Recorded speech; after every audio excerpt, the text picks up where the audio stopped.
Good day, race fans, and welcome to the Intentional Wreck Podcast, the podcast made by race fans for race fans, from the casuals to the lifelong gearheads. My name is Jeff, and I'm here with my fellows Finn and Nick. Corey is out this week. He's got some other stuff going on, and hopefully we'll have some good news on that at some point soon. But all of that being said, we are coming off an all-star race, and before we actually get talking into that, I do have some housekeeping that I want to do. So I just want to tell you all to make sure you check out our website at recpod.com. Also, make sure you check out our Discord server. Check us out on Twitch and YouTube under the name Intentional Rec. We're on the socials and at RecPod.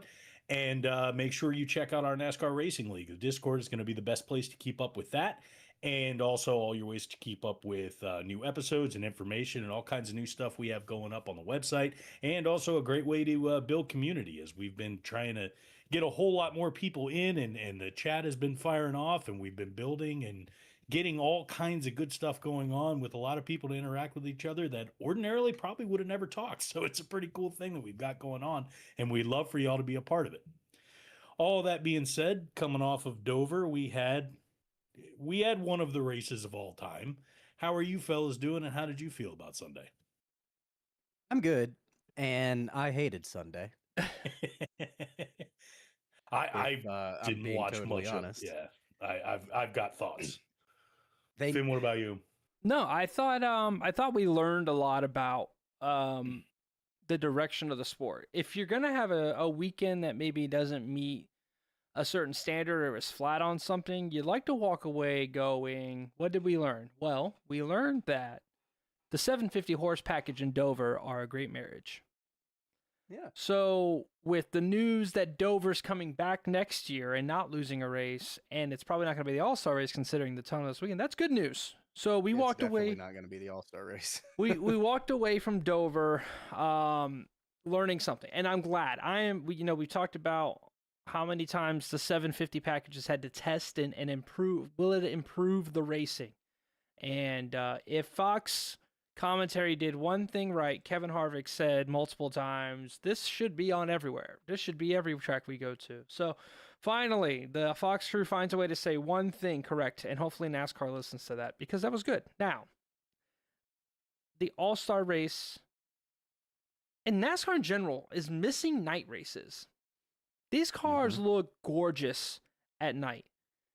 I mean, think back to when Martinsville did a night race, and I felt like that was a good time. Might be the last time Jimmy Johnson led laps, now that I'm thinking about it.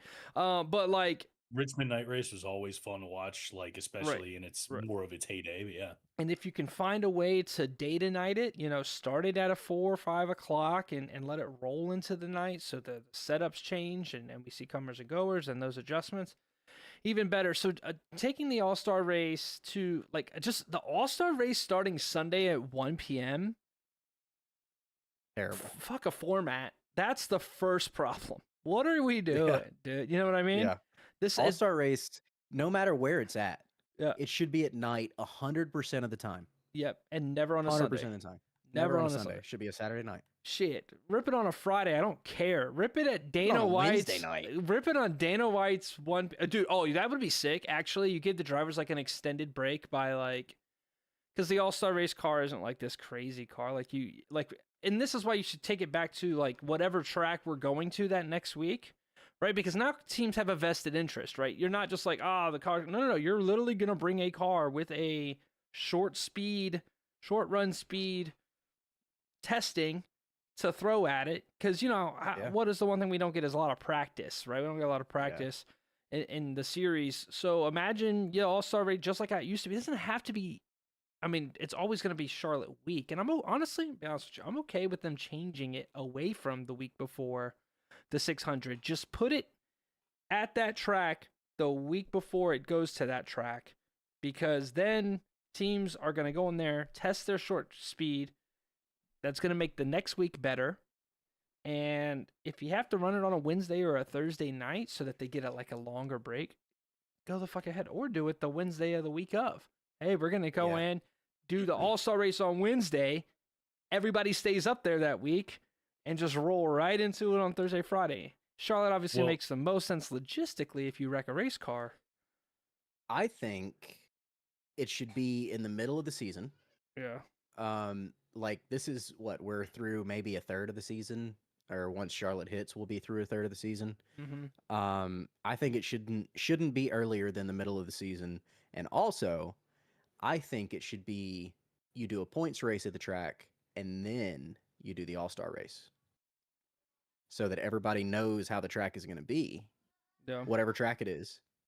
You know, you go through, because Yeah. the problem in my eyes with doing it at a track the week before, like a points race, is some guys, aren't going to race the final stage or Yeah. whatever they call it, and you're Like not an going to have the unfair same amount of track advantage. time. Yeah. Yeah, for people to dial in their cars. Another thing, get the fucking open cars out of this thing. Yeah. Just that go was back rough. to a regular, winners and champions. That's it. When the first wreck happened, I made a comment in the Discord. I was like, imagine you're watching the NBA All-Star game and some like Marcus Smart just gets to run out onto the court and then just like Somebody take who's out not an all-star. right, Yeah. take out Victor Wembanyama's legs, and then now Victor can't play. Yeah. Like that's how it feels. Like the whole point of this is the shitters aren't there. You know, Yep. like respectfully, Noah Gregson, you're not there. Cole Custer, you're not there. You know what I mean? Joey Logano, Fucking you're not Cody there. Ware. Right? Like why? Cody Ware was like 2 Right. seconds a lap off the pace. It is There's no reason. to me, one of the, so I had a couple of different thoughts on this one, because this always falls on coming up on Indy 500. And one of the things that gets me is, so Finn, you mentioned practice, and this is one of those times where the way that Indy does theirs for the 500, for their biggest race, for the biggest, event generally in racing, but also with their biggest race of the series, they make no bones about that in general.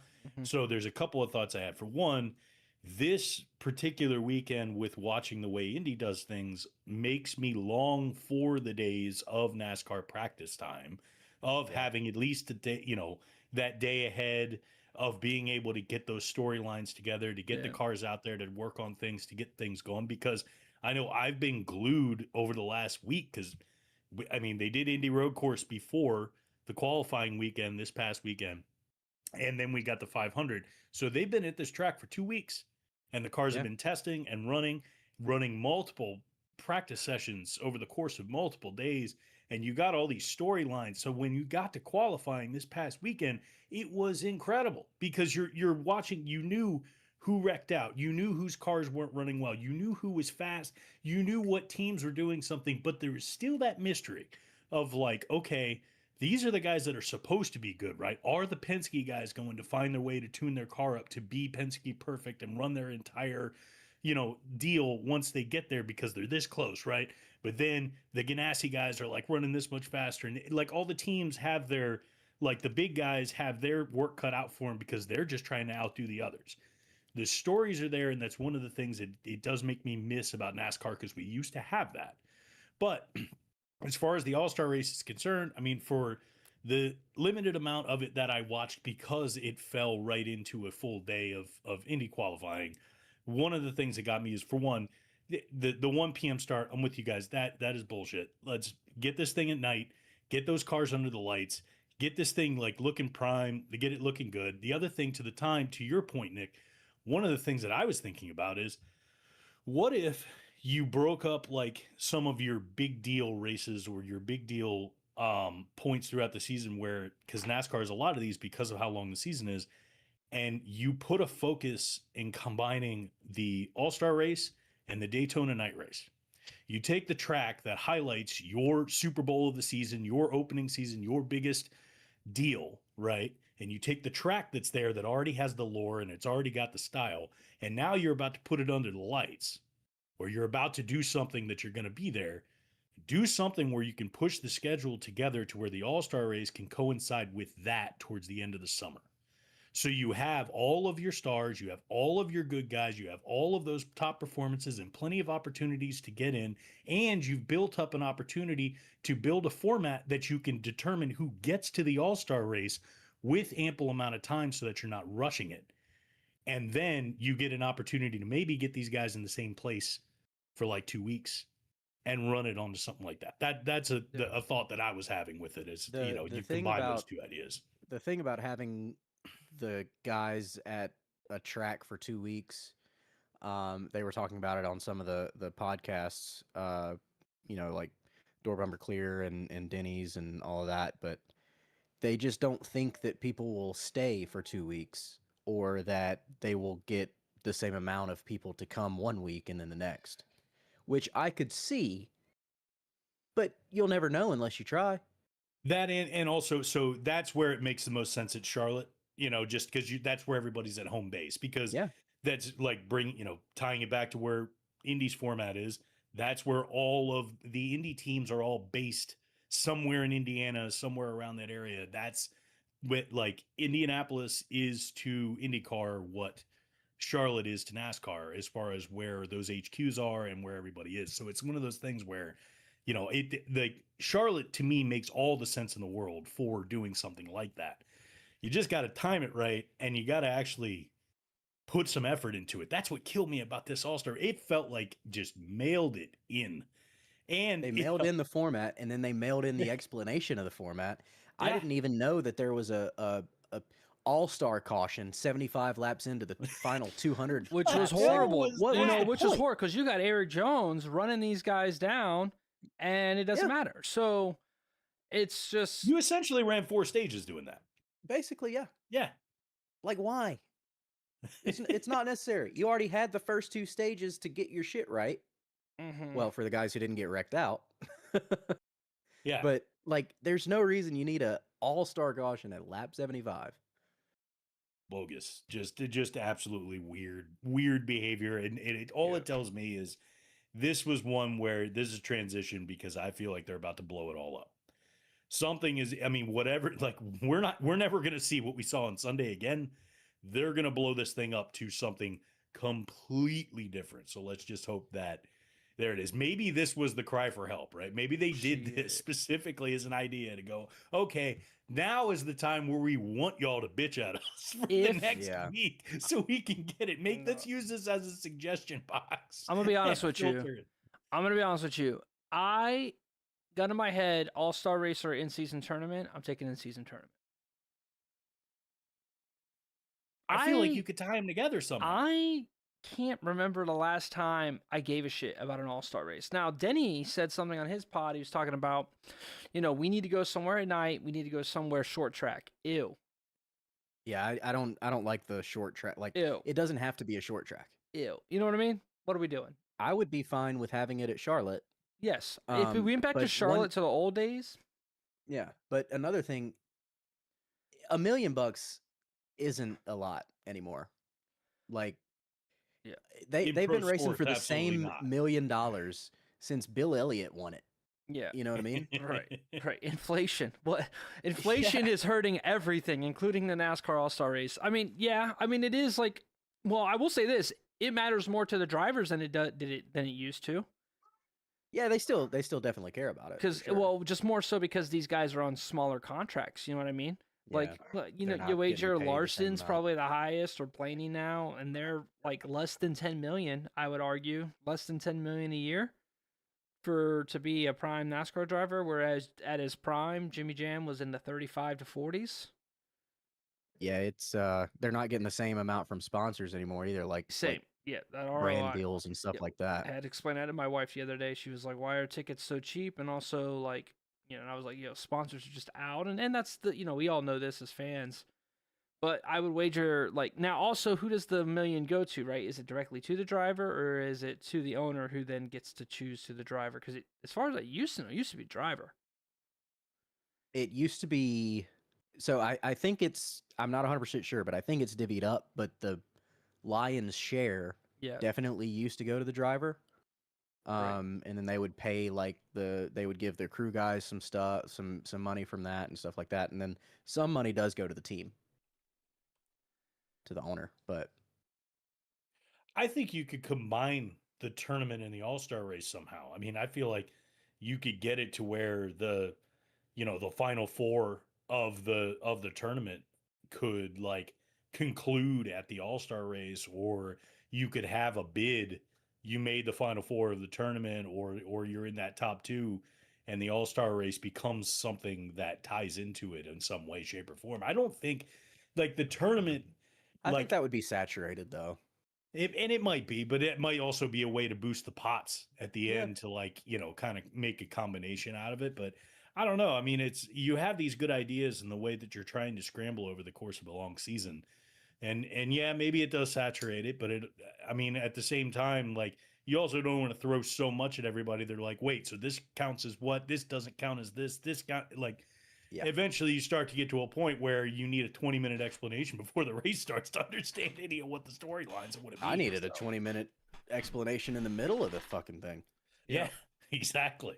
Finn needed to be reminded that they were even doing the All-Star race at Dover in the afternoon, like a day before. Right. At I was 1 like, Eastern. dude, I was like, because I was planning my Saturday, because I'm apparently in the music theater now. I went with we have some new friends that are ex-Mormons, and they are like an enigma. They're genuinely hilarious. And one of the things that Did you they're go see the both Book of into, Mormon?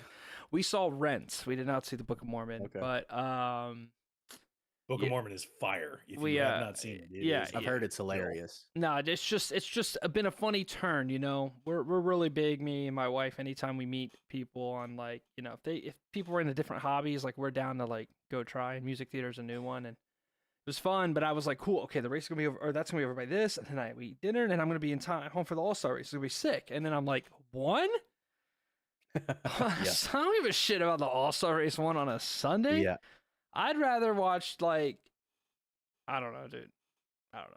Dude, I'd rather it be a fucking, like, let's go oddball, like, insane scenario. Like, all of the Cup drivers pick a fucking ball to figure out what their draft order is, and then they have to draft a full-time Xfinity driver to drive their car for the All-Star race. Like, that now hook me up Jesse Love in the 5. You know what I mean?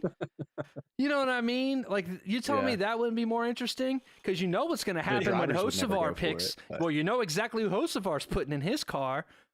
Cletus.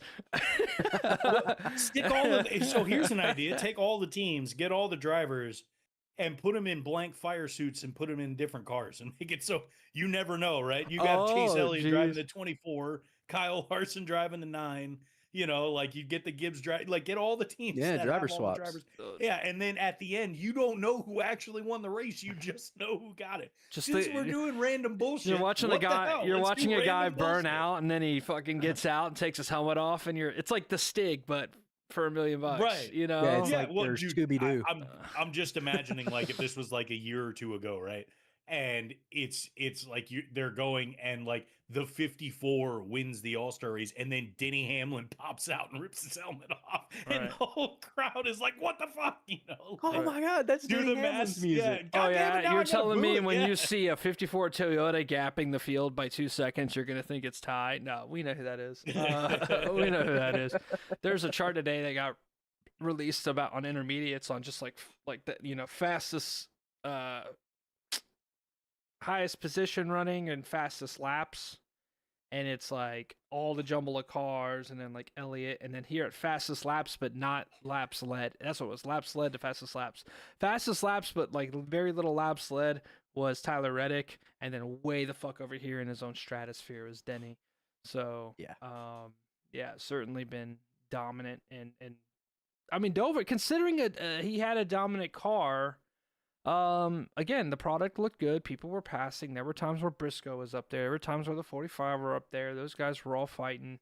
All this race did was make me wish it was a points race because the racing itself was interesting. Yeah, Dover felt difficult. It was compelling. Yeah, you see SVG up front battling with AJ Allmendinger, and then he struggled. Zillich had a great looked fantastic. Yeah, that was probably his best non-road course performance, without a doubt. So again, regardless of how it went, we walked away with some positive. Because imagine if we had all of that and nobody could pass at Dover. Right. Imagine if the actual racing sucked. Was dog shit. So, I'm not going to defend it. They need to change it up, but it looks like they know they need to change it up, and there's a plus side there. So, but yeah, that's pretty much all I got for Dover. Yeah. Well, I mean, the thing is, Dover should be a points race. This package proves it can run. That made me excited for Richmond. Like, just given the Right. similarities with the tracks, I'm excited to see what that mile looks like in this package and what things are going to look like with that. I mean, to me now you've solved that part, so I think that those answers are there. But yeah, all of that being the case, there's going to be a change. There has to be a change, and I'll be happy to see it. But yeah, so we've got a big weekend coming up. We'll be able to wash our hands of what this is as we walk into the Coke 600. But with that being the case, Finn, I know you wanted to talk about some. Like, I know you got a group going to the 600 this week, right? Yeah, man. I would say this is the first official IWP meetup. Yeah. Yep. Got some folks from the league coming down. So Mr. Densfog and his pops are going to come down, so that'll be fun. Bryce is meeting up with some people on Craigslist first, and then he's going to come down. He's a little personals to settle that. No, Bryce, he's going to come down, so that's going to be our IWP group. A potential that we meet up with some of the guys from one of our iRacing leagues and holler at them for our Friday night. So, speaking of that, Nick won both races in our leagues this past week. You won Darlington.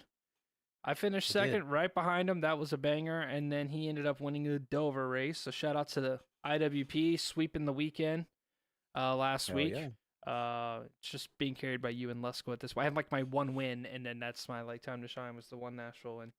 But anyway, I only have 2 wins in that league that you have 1 win in. So true. But either way, we're gonna meet up, and we figured all three of us, have been in real life NASCAR races. I personally love your story, Jeff. I'm excited to hear you kind of give your perspective. Some of the guys here on the pod, listeners, you guys have been around. You may know these stories and may have heard it or not. So we figured we talk about our first race or best race story. I'm going to tell you guys about the time my dad almost beat up Tony Stewart.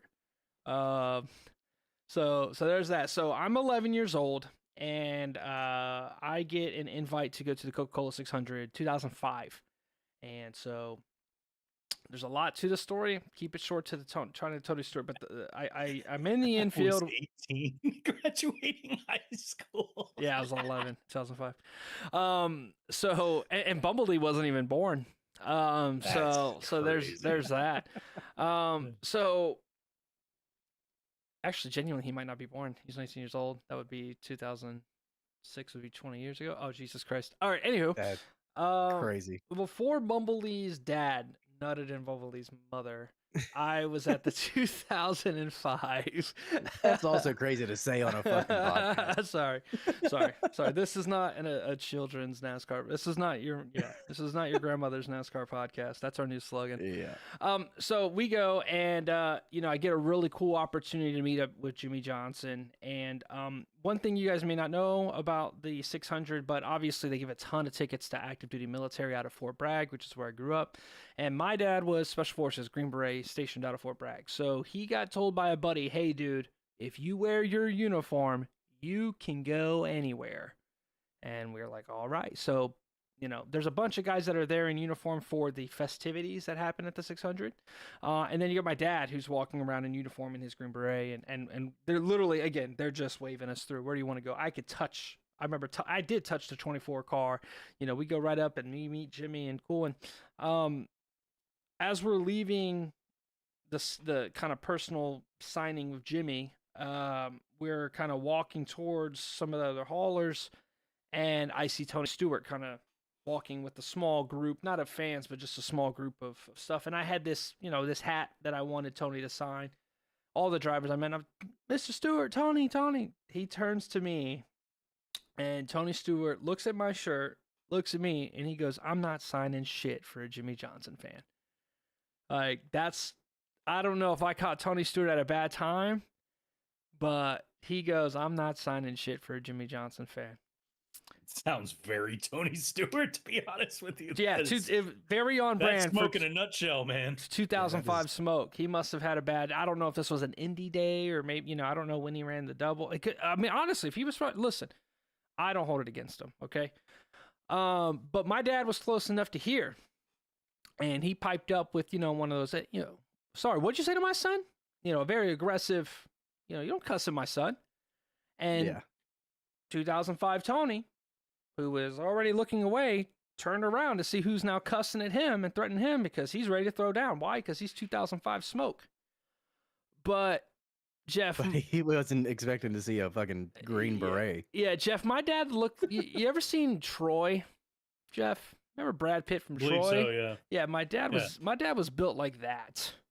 And my dad's about 5'10", but he looked about 6'5". You know what I mean? Yeah, I have met your dad. I met him at one of the shows. A very thunderous guy and presence, and he's not a loud dude. So Tony turns around to, like, chest puff, whatever. And I remember he looked at my dad, and listen, he might not have been scared. It might have just been like, oh, military veteran, click. Okay, let me not be a dick. I don't need this headline.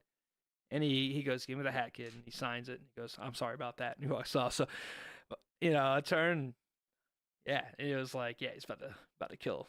My dad almost killed Tony Stewart. So there's a lot more to that story. We make our way to the start-finish line. We get stopped by track security, and as we're getting stopped by track security, because he's like, why are you here? You're 11 years old. You're not even supposed to be in the pits unless you're 16 or 18. And a go-kart comes up, or golf cart, and hops out three guys, two guys in suits and one guy in in military gear. And they're walking up and they're like, hey, what's going on? And the track official thought they were coming up to figure out what was going on. So the track official's like, they're not supposed to be on the track. And then the guy like waves it off. And I later realized that was the track owner. It was the owner of Charlotte. And the guy in uniform was 3-star General Mulholland, who was the general for USASOC, which is like all the Green Berets in Fort Bragg, like the big time general.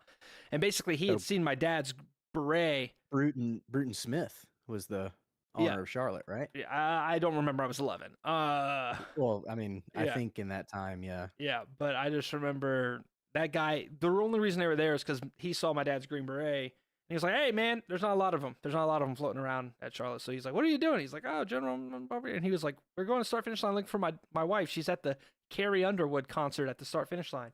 And they're like, hop in. So we need to hop in the freaking golf cart and get driven like VIP access all the way up to front stage at the thing. And then, of course, the day was capped off with Jimmy Johnson passing Labonte on the outside. Turn 4, wins by about that much. And I thought that was as good as it gets in terms of first NASCAR race stories, Jeff. And then I went to Richmond with you. So we had a time. We definitely had a time. Give us the rundown, your experience. So yeah. And I can give you from where my perspective was, because I mean, we have told this story of one of the things I'll bring up a couple of times, but we'll rehash that one for any of the noobs. But so for anybody that doesn't know and is also new, like for me, I was a casual NASCAR fan for years in general. Like one of my first memories of the sport in general that I'll always remember is sitting in the living room at my grandmother's house watching Dale win his first Daytona 500 in '98. I was 11 at that time, and I remember sitting in there, and it was a lot of our family together, and we were all sitting there watching this and like listening to the build up and a lot of that. And it wasn't my first exposure, but it was the first time that I can remember specifically, like, being so captivated by every single lap of a race and watching it happen, because I mean, you couldn't grow up anywhere in the South, like I've been in Virginia my entire life, right? You can't grow up anywhere in the South and not recognize the three and not recognize the significance of the Intimidator and all of the lore goes with it. And that still carries. I was at a bowling tournament a couple of weeks ago, and I was wearing my Dale hat when I was bowling in it. I had a guy come up to me and ask me to rub my hat for luck. And then he showed me his 3 tattoo on his bicep. So like that carries when you're in a certain area. But either way, we'll fast forward. I was, casual. Then when I got into college, I started watching a lot more because I had a roommate who was into it, and I found myself watching a lot bit. And then it was mostly like big races, watch Daytona, watch some of the playoffs, stuff like that. Then 2020 happens, and COVID goes down, and NASCAR is one of the first sports back. I find myself watching every single week at that point, and it's been that way ever since, and I've just really like fully immersed myself in that. And anybody that knows me, it doesn't take much to get me into a sport uh in general, but I am, fully immersed at that point. So as that starts going on, we start saying, we got to get to a race. I want to go to Richmond. I want to go and experience this. So myself and Finn and Corey and a couple of the rest of us, we get together and I'm excited. So for me, anybody that knows me, I'm a big tailgater. That is my element. I am huge on that front. If you are going to a sporting event with me that allows tailgating, you are in for a good day, because I promise you, you will not be hungry and you will not be without, proper food and beverages while there. I always take care of anybody that comes with my party.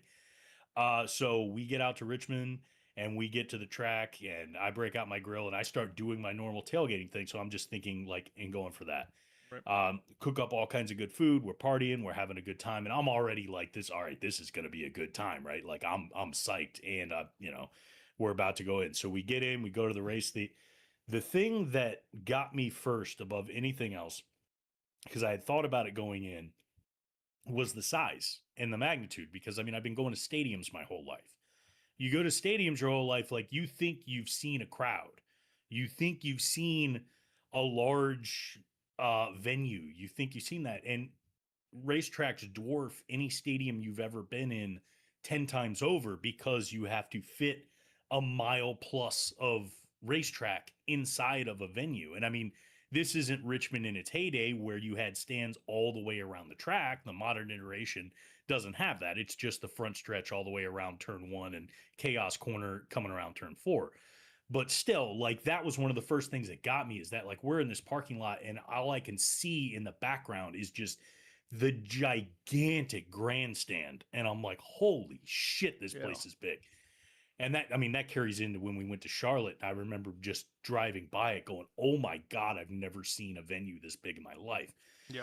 So that was already big. We're walking up into and I remember like walking through and going through the tunnel to get into the area. And we had I remember like walking down through the tunnel, walking down into the track and just being like kind of amazed at this combination of old and semi-modern that exists at NASCAR tracks in general, because you have so much of like, when I mention these grandstands, it's not just like, oh, this is regular stadium seating, especially at Richmond.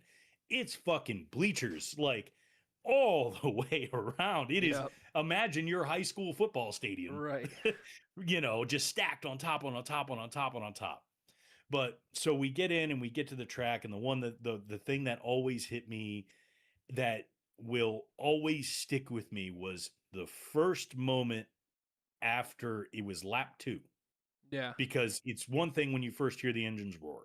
That's one thing that I tell anybody and everybody, even if they're not a NASCAR fan, I always say at least one time in your life, you need to experience being close to that track on the second lap of the race. And people are always like, why is the second lap? Because the second lap is when we're at full speed, right? Like, it's start finish is one thing, but when everybody's coming back around, that's when the wind hits you.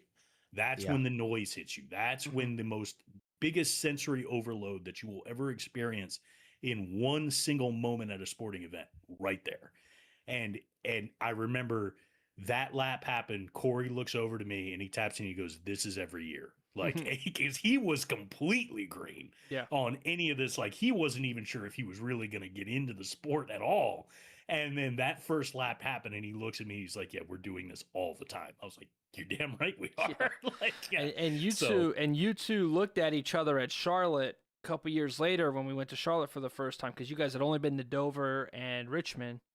Yeah. And we were at the Xfinity race, and same deal. You guys just looked at each other like, oh, so that whole feeling we had before just got upgraded. Because there's like amplified. Because when they're in turn 2 on the far side of Charlotte, and you just hear what sounds like, the 40 Jets on the other side whirling around, and then that noise comes and punches you at 190, like, hell yeah. Dude. I was looking forward to that so much, was like that experience of seeing them coming by at a buck eight for Xfinity at a buck 85. Yeah. I couldn't wait. I was thirsting to see that in person because it's the fastest thing I've ever seen. Right. You know? And no, something to bring up about that Richmond experience. You guys tailgated so hard that you guys forgot to use the infield passes. I went ahead with some of the people in our party. We got the whole autograph line. We got the Daniel Suarez hat signed. We met Mr. H. We met Freddie Kraft. Like, we're just hanging out in the infield with all these people. And I'm like, Jeff, Corey, when are you guys going to get here? When are you guys going to get here? And they just never, they were like, we'll just meet you in the stands. I'm like, we got garage passes, you idiot. Why don't you get in here? We've met all these people. But they, so, you get there and races the race. And then now Denny's running down. Who was he running down? Truex? He ran down the field because he was in 11th place by the time that he gets to, he was in 11th place with what I think like about, he was under 20, but above 10. And so he was running down the entire top 10 by this point. Yeah. And so this was after the pants off moment that we had when we were watching. No, Mr. that was Striptease. I think that was a different year. Was that the summer race? That was the next year. That was during the day. Yeah, that was during the day. Okay. So all right. So that was the other thing is for me, not only did I get to experience my first NASCAR race and all of like the big deals that came with that, I got to see my driver win at my first race. Very difficult. At his home track and all of that, which is great. And I've now also seen that multiple times, which is, that's a great experience in general. But, and it was so cool because like, I know when I was about first stage or so, like I'm watching the race and I'm kind of like, this is cool. I'm into it. I'm watching it, but like I wasn't quite captivated, right? Finn like had never been to a sporting event with me in general, and I'm pretty animated when I go anywhere. When I'm there, I'm there to cheer. I paid the money. I'm gonna use this voice. I'm gonna be loud. I'm gonna do my thing, right? And so he had not seen, I guess, me get hyped at an event at this point. And so we're getting to the tail end of the last stage. And like, I wake up because Denny is making moves at this point. By mid-pack, he starts making moves and he starts getting up to where he's inching up to the top 10. And now it's just a matter of whether it's time. He's obviously got the car. He's obviously got the speed. Does he have enough time to get to the front? And next thing you know, it's just he's sniping guys one after another on every single lap. And he's going. And by this point, I'm trying not to ruin family experiences around me. No, he's not. Because he's screaming. I'm screaming at the top of my lungs and just like pounding the bleachers around me. Just every single pass, I'm going bonkers because I'm like, oh my God, is this going to happen? Guys, let me interrupt this. You don't hear fucking shit at NASCAR races. You hear cars. You don't especially at Richmond. Especially in a mile track. Dick. There are only two things that you will hear over the roaring of an engine during a NASCAR race at full tilt. One, you will hear when Junior makes it to the lead, because that's when the crowd roars get louder. Right. That's the crowd pop, right? And then you will hear Jeff by himself. Yeah. And this story is fucking testament. Jeff, you are destroying the bleacher seat in front of us. You are destroying this thing. You are hooting, hollering so loud. And I mean, the track reverberates with the cars driving by. And then there's Jeff's hand, which honestly, surprised it's not broken. I was bruised for a week. You were beating the ever living shit out of this thing. And you didn't even realize it. So Jeff is hitting this thing so hard that NASCAR PR is noticing this one lunatic Hamlin fan in the crowd. And he wins, and Jeff puts up both arms in this heavenly praise to the gods. And the NASCAR PR rep's right here. And she asked, did she get you? I think she had you recreate it, right? So you can get a picture? No, it was like, so what happened? No, the best part, what happened with me, it wasn't even that. It was more that what happened with me was like, I got that. Somebody behind me took notice. There was a fan that took notice of me going crazy while this was happening. and was taking pictures of me while I was going crazy. And that moment when I'm just like, like head back, just like just cheering. And I got tapped on the shoulder, and this dude's just like, hey, like, what's your number? Because I got some really good pictures of you celebrating that win. Like, please, let me say. But to your point, what ended up happening was I did get to go to Victory Lane because of the infield passes. So I did get to get that part, but it was after the race. Well, so I still, if I recall, it was the NASCAR PR lady, not because you had the infield passes. You were going to go regardless, and you might have been too drunk to remember, but she came up to either me or Corey or both of us, and she was like, hey, does he want to go to Victory Lane to meet Denny? Like, NASCAR noticed. I didn't know that. Okay, this is me finding that part out. Yes, okay. You didn't just listen, infield passes, you don't just go to Victory Lane, Jeff. Yeah. You were chosen. You handed me a wristband, dog. Like I handed you just in case. That was just because I was like, oh no, it was because I wanted Corey to go with you because you were so drunk and we didn't know if you were going to get lost. And the last thing we need is you drunk, big, and lost in the infield. So you'd have heard me. So Corey had to go with you. So we were making sure everybody had bands. But NASCAR PR was like, let's get him to Victory Lane. We want to meet Denny. So you go down there, and I didn't go with you, so I heard this all secondhand. But give us the lowdown. You get to Victory Lane, which nobody gets to fucking do. You know what I mean? Yeah. No, that experience was wild. So I got to walk underneath the tunnel down into the infield over to where Victory Lane is. And yeah, you're right. It was a lot smaller of a crowd. It was me and another basically another large cluster of people in purple and orange. I was wearing this exact shirt that day.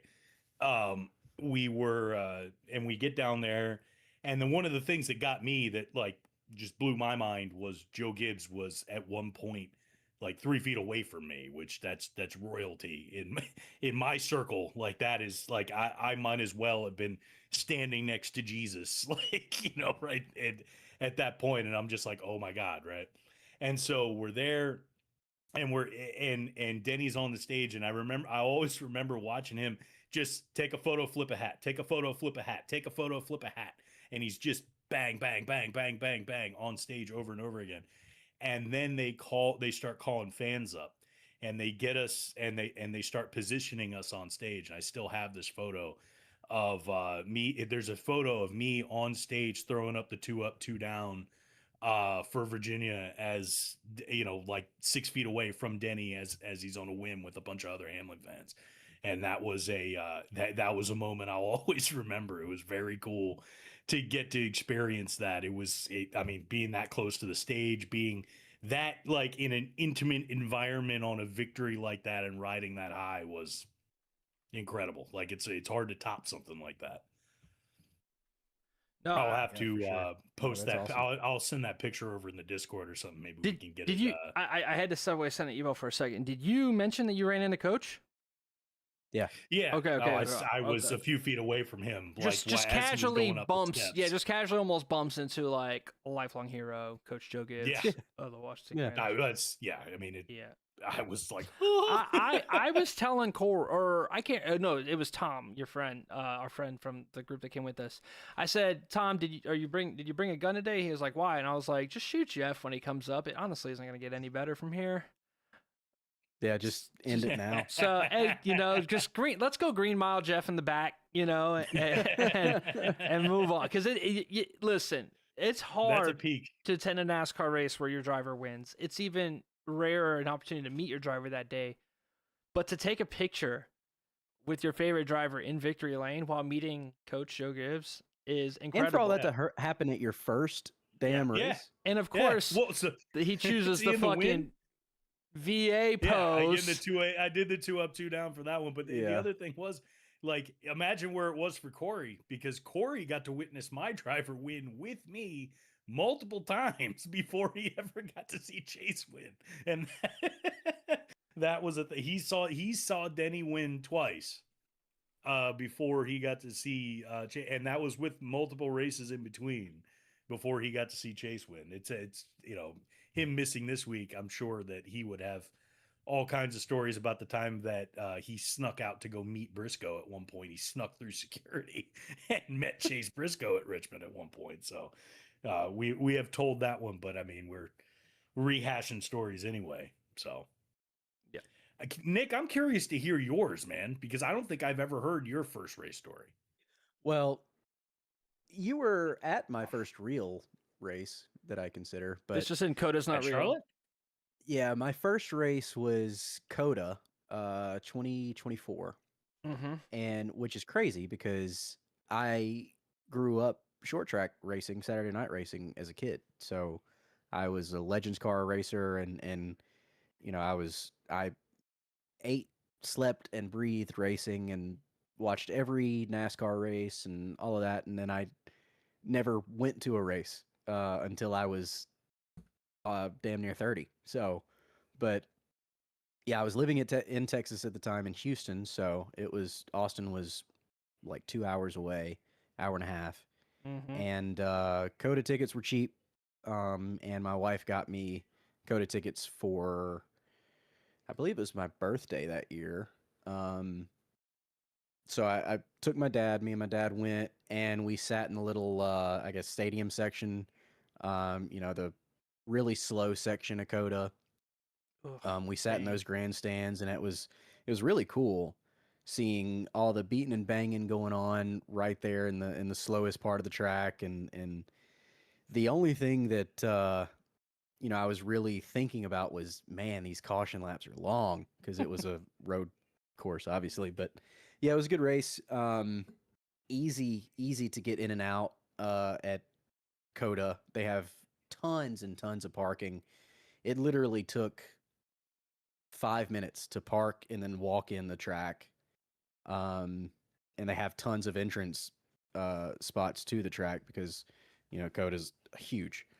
But went to that, and then the same year, went to the Coke 600 with you guys in 24, and the difference, like it was like going from little short track, Saturday night racing to the big stage, just seeing the mecca of NASCAR and being in the environment. And it was, oh god, I love Charlotte around race time, and it's like nothing else. The amount of people that are there, the amount of just buzz that you feel at the track, and just in the city, just going around and doing stuff on Friday and Saturday. You're gonna see people that are going to the race, going to the track house, Motorplex, go That kart was so racing. cool. Fantastic. Yep. It was my first time going to the Hall of Fame. Also, Must have. got to must do it. It was great, and yeah, and then the race was really good up until The rain. it rained, Yeah.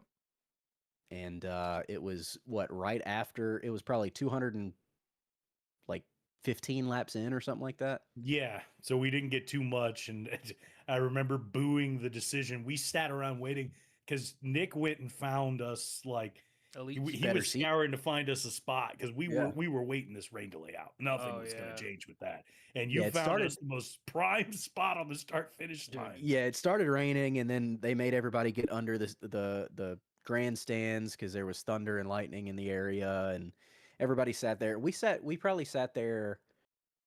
It was maybe 8-ish when the rain came, Yeah. and it was midnight by the time they told us that they weren't going back racing.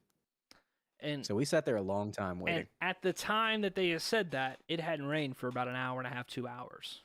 Yeah, they already had jet dryers on the track. They Yeah. had the track almost ready to go. I remember vividly, it was the Fox crew that was like, or it wasn't the Fox, it was like local crew or video crew couldn't stay, or maybe it was Amazon, maybe it was Prime, but they like couldn't stay for the race. So that was frustrating. Also, like Larson had just showed up at the track. So it was like this, hadn't even gotten in the car. It was like this, by God, that's Kyle Larson's music, because Allgaier was quick that day in the 5 machine. So there was a point in that race where Allgaier had gone a lap down and then repassed the leaders on speed. So we knew the 5 was a rocket ship. So I hate that for you, but when these babies get on coming, we'll get you back Yeah, up I'll here, be at the next one. and it'll I'll be. definitely be at the next one. And honestly, I'm excited that we had the fall race because that might even be, if things fall through, at least there's another race at that track to get out to. So, Yeah, for sure. yeah, and I will be right back from Rome the 3 days before that race, so I will be going to the fall. But either way, 600. If you're going to go to a first race, you mentioned the things to do at the, hell. One of the things I noticed when I went to Vegas this year that isn't, and we kind of talked about it before, is like the flea market, like outside of the track, just the goodies you can pick up. You literally could show up at $100, walk away with 3 die cast, probably one of them signed. Yeah. Like that's, you don't get And in that. your case, not even know that they're signed. That was on eBay. That was on eBay, that was and on that eBay. was still Okay. crazy. I still wear the wristband. Life's a team sport, right there, baby. Yeah.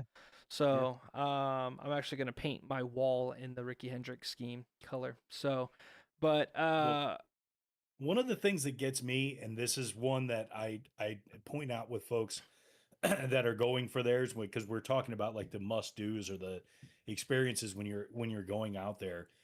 One of the things to remember that makes NASCAR different than your general sporting event, a lot of times, like for baseball, a lot of people, ballpark are notorious for releasing like, here's this new food item that's happening here, right? Here's this new like drink that's happening. Here's like, and you got to go and experience something that's a local flavor and do something like that.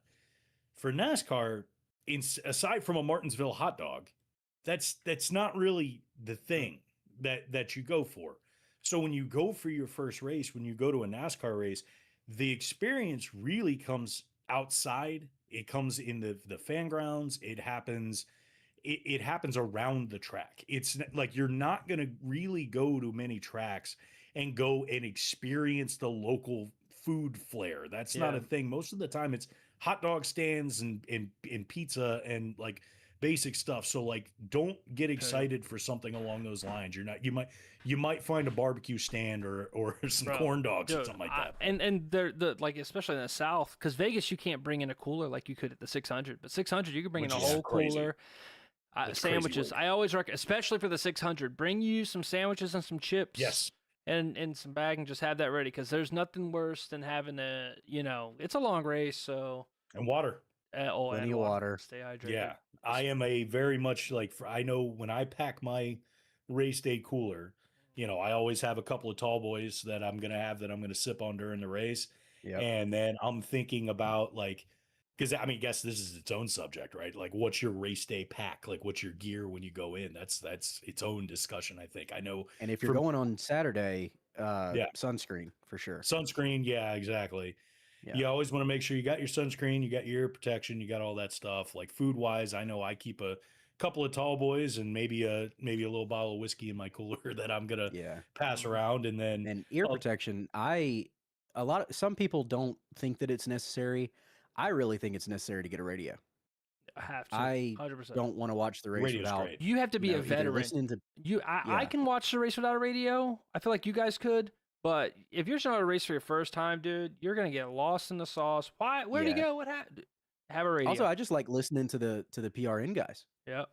Yes, that's where I go. Like, because that's the other thing. You guys, you don't have to go and rent like the actual scanner. I would recommend like giving that a shot, but I paid I think $40 for my headset that I take to every race, and it's literally just a nice like over ear protective headset that like you see guys running the lawnmowers and who work on engines and stuff like that. Like it's that, but it has a built-in FM radio antenna in it, and I just listen to the race over the course because I want to hear like, why is my guy this much slower out of the pits? I'm not going to have any idea what's happening there. I'm not going to know who broke down 4 laps ago and why, or any of that kind of stuff. And it just gives you the storylines while it's happening. So yeah. No, but it's make sure you keep your waters and your dry foods, sandwiches, liquid IV. like that. Yeah, liquid IV is a must now whenever I'm going. Like that's a godsend, especially if I spent the whole day tailgating. My God, give me some of that to get me through, because you will experience the post race headache. It does happen, and it hits you hard and fast. So But yeah, for the guys going to Charlotte, if you've never been to the Hall of Fame, you got to. Yeah. Got to go to the Hall of Fame. incredible. And Yeah. if you like any kind of speed, make some time to go to the Trackhouse Motorplex to do some go-kart racing, because those things can move and that track is really fun. Oh yeah. As much as I did, as much as I'm not a Hendrick fan, the compound it's worth seeing. Oh yeah. God, I mean just as a giant geek, watching those guys build that engine from Yeah. scratch was cool as shit. So me and Corey watched the Hendrick team strip an engine down literally all the way down just to the bare chassis and rebuild it in 15 minutes. I Yeah. mean, it was incredible watching the precision of like those guys just bang, bang, bang, bang, bang, just nail through that. And I with was thinking about speed. this earlier. Next year, I want to go, I want to get there on probably Thursday. Mhm. And on Thursday, tour, different shops, because most of them are closed on the weekend because they're getting ready to race. I But gotta see on Thursday, JGR, go man. tour different shops, go to, Airspeed, JGR, all that. On Friday, I would like to go to Junior Motorsports and do their fan day. And then Hendrick's fan day was Saturday. it Friday? Or it was Saturday. Yeah. It was So Saturday. you could do all of those and then, still go to the race on Saturday and then go to the race on Sunday. Mm-hmm. And ton of Yeah. merchandise, tons and tons and tons of merch at the Hendrick shop, at the Hall of Fame's got a whole diecast store. Finn almost walked out with a Track. bumper. Finn Yeah. Finn was real close to walking out with a Jimmy bumper at the fan Yeah. You Hendrick don't fan even day. want to know, dude. You don't even know Oh, how you were much money. you were close. We You saw walked. people You out were with you tires. were lucky. You walked out just with that hat I got you from the, Yeah. the trivia. I'm fortunately pretty good at not impulse buying. There's another fella in close- this you were call close to it, that's though. that's a pretty gnarly impulse buyer. I know a guy. Me and Nick were in Hawaii. We once took a guy. He had a return. He got this really, really nice tricked out Jeep that used to be owned by like a fireman or something. He got it, and then he realized, oh fuck, I'm an E3. I can't afford this. So we go to return it. They go return it. Nick goes, I like that truck. And then Nick had I'll that buy a truck. So I went with Nick to hang out because I thought we were just going to return it and go. Next thing you know, I'm at this fucking dealership for like 6 hours. Oh, I Nick's- was negotiating the hell out of it. We Nick's- stayed at that dealership until 10:30 at night. all night. Got me a Are deal you on still it. driving that truck? Is No, that it your was current truck? It was a 2014 Rally Edition Chevy Silverado. Hmm. It was a good truck. But then I sold it in 2018 Gotcha. and got a Ford. Gotcha. Yeah. Gotcha. All right. So Charlotte this week. Yeah. Yeah, for the Who you got? racing league now, for any of the racing folks that are still around after we've been reminiscing now for a And while rambling. on air. All right, let's we do have- this. Let's go 600 must-haves for in real life and must-haves for the IWP. Okay. So who are you putting on your Sunscreen. who are you putting on your fantasy team, and then who you got winning the IWP race tonight? So anybody want to go first, or shall I go? You go first. All right, this is Larson's time to redeem everything.